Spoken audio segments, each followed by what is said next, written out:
বিসমিল্লাহির রহমানির রহিম। আসসালামু আলাইকুম। আমি মায়া মাছ চচ্চড়ি রান্না করব। তা সব রকম মশলা, কাঁচা ঝাল, পেঁয়াজ, রসুন, ধনে, জিরের গুঁড়ো, সব রকম মশলা আমি হাতে মাখিয়ে নিছি। হাতে মাখিয়ে রান্না করব। তেল দিয়ে দিছি, এবার মাছগুলো দিয়ে দেব, দিয়ে হাতে মাখিয়ে নেব সুন্দর করে। মাছগুলো দিয়ে দিছি, এই যে আমি হাতে মাখিয়ে নিচ্ছি। হাতে মাখানো মাংস রান্না বলেন, যে কোনো জিনিস, মাছ চচ্চড়ি এরকম মাখিয়ে রান্না স্বাদই আলাদা।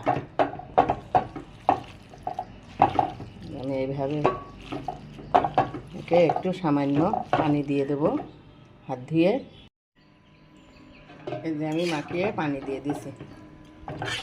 এভাবে এবার রান্না করে নেব। চুনো মাছ চচ্চড়ি রান্নাটা হয়ে গেছে। ইউটিউবে যারা নতুন দেখবেন তারা একটু সাবস্ক্রাইব করে দেবেন পরবর্তী নোটিফিকেশান পাওয়ার জন্য। আল্লাহ হাফেজ।